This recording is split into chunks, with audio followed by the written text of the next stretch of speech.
Bon vespre i gràcies per haver vingut a compartir amb nosaltres els 25 anys de l'Atzigacs. Quan ens vam plantejar fer una celebració d'aniversari, vam pensar que a més havia de ser útil per alguna cosa. Sí, no volíem parlar només de nosaltres, volíem parlar de coses que ens interpel·len a tots nosaltres com a societat. No ens agraden les guerres, ni a Ucraïna, ni a Palestina, ni al Iemen, ni enlloc. Coneixíem Sor Lucía Caram i sabíem de la feina ingent que ella està fent per Ucraïna a través de la fundació del convent de Santa Clara. I com intenta ajudar a tots els nens i joves que viuen situacions de guerra. Ella avui hauria volgut ser aquí amb nosaltres. Però com que no ha pogut ser, ens ha enviat un vídeo que volem que veieu. Els grans perdedors de la guerra, ja ho sabem, són els nens. Són els més vulnerables, aquells als que els han robat els pares, els han matat a les persones que estimaven, estan creixent enmig del terror, de la desesperació, de l'angoixa. Els han robat la infància. Des de la Fundació del Convent de Santa Clara, en els nostres corredors humanitaris, hem ajudat a venir a moltes persones, mares amb fills fonamentalment, a més dels ferits. L'altre repte gran que tenim és poder donar-les un respir i una mica de descans. Hem portat 252 nens de vacances i portarem més en els pròxims mesos perquè puguin desconnectar, però fonamentalment perquè els nens siguin nens. Podem entre tots treballar per crear un futur d'esperança i de pau. Nosaltres pensem que si tots ens preguntem amb el que soc i amb el que tinc què puc fer perquè un nen estigui una mica millor, l'esperança no podrà fallar. Moltes gràcies a l'Atzigac per aquests 25 anys i per aquesta gala solidària amb el poble d'Ucraïna. Gràcies i continuem treballant per la pau, sent constructors de pau.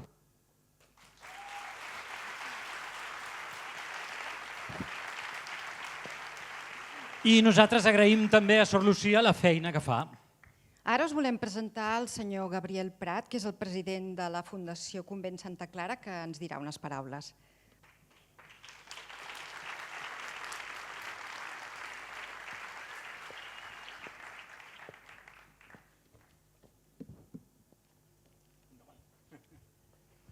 Bon vespre a tothom. Gràcies a l'Atzigac per convidar-nos en un dia tan assenyalat com el 25è aniversari. Contents de ser aquí i contents que ens ajudeu a recolzar tot el que fem. Sor Lucía arriba a molts llocs, arriba a tot arreu, però l'omnipresència encara no la té. Per tant, l'hem d'ajudar amb el que podem. Us volíem aprofitar avui per explicar una mica el que fem des del convent de Santa Clara, per què ho fem, com ho fem i per què som a Ucraïna. Fundació del Convent de Santa Clara va néixer l'any 2008 i quan et preguntes què fem i per què ho fem i per què existim, doncs bàsicament existim perquè hi ha gent que passa gana, gent que passa fred, nens també, hi ha gent que no té accés a una sanitat de qualitat i hi ha gent que no té accés a una formació de qualitat. Per fer això tenim dos tipus de projectes, els projectes que en diem de contingència, que és per ajudar a la gent amb les necessitats fonamentals, i els projectes de formació que pensem que són els únics que ens permetran transformar la realitat de les persones.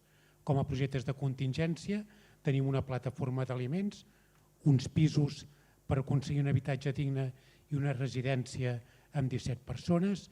Tenim també uns horts ecològics on conviuen persones de totes les nacionalitats, amb 16 parcel·les, i que a més conreuen una parcel·la comunitària perquè d'aquesta manera aproveïm a la plataforma de producte fresc.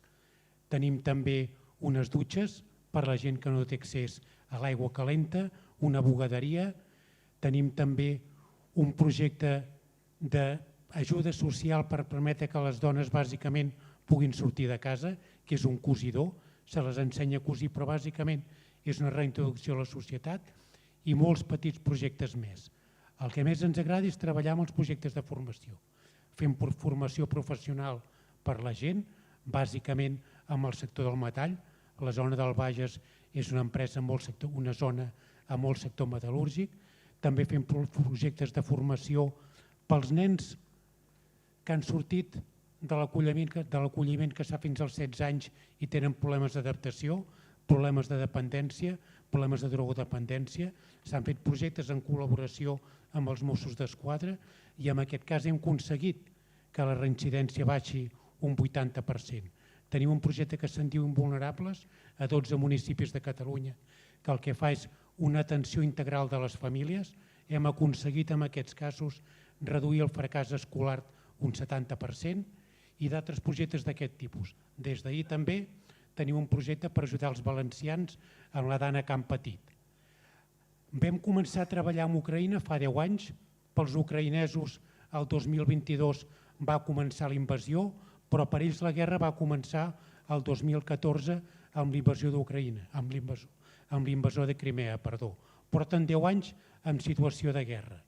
La veritat és que quan tens ocasió de visitar un país d'aquests, jo ho he fet 8 vegades, entens el que és una guerra, entens què és el que viure en una situació de guerra, què és el que és viure amenaçats dia a dia, hora a hora, pels bombardejos, haver de córrer als refugis, que sonin les alarmes constantment, però el que més ens ha impressionat és el que els hi passa als nens. Vam decidir fer un projecte de colònies després d'una visita a un internat. Quan vam sortir de l'internat, tots vam sortir amb algun dubte. Què els hi passa a aquests nens? Posant-nos sobre la taula al vespre, vam veure que eren nens que no jugaven, que no somreien, i jo diria que fins i tot eren incapaços de plorar. Els havíem robat la infantesa o l'adolescència. Vam decidir a partir d'aquí muntar unes colònies, vam estar 8 dies a Lloret, vam visitar Barcelona, Montserrat, PortAventura, vam fer un dia de Mart i la veritat és que el segon o tercer dia van tornar a somriure. Això només ja en justifica aquestes colònies i la intenció és poder-ne muntar un altre l'any que ve. Per això, un acte com els d'avui ens permetrà fer-ho, però us volia demanar una cosa més. Moltes vegades les notícies van tapant les que està passant i acabem normalitzant moltes coses. Ajudem-nos a transmetre que a Ucraïna, a Gaza i a 17 llocs més del món la guerra continua i els infants la segueixen patint. Ajudeu-nos a que no s'oblidi que hi ha situacions de guerra i que ens convé ajudar-ne a salvar sobretot els nens. Gràcies una vegada més per convidar-nos i gràcies a aquests actes que ens permet seguir recordant el que realment està passant. Gràcies a vostè. Gràcies a tu, Gabriel. Gabriel.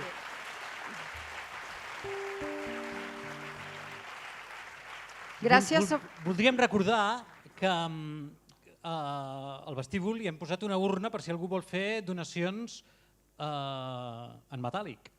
Però que a més en el programa demà hi ha un número de Bizum i un IBAN per fer ingressos directament a la fundació representada pel Gabriel Prat. Bé, i moltes gràcies a tots vosaltres per la col·laboració i com diu la cançó Dear Evan Hansen, pensem que és necessari que les persones que pateixen sàpiguen que no estan soles. Gràcies.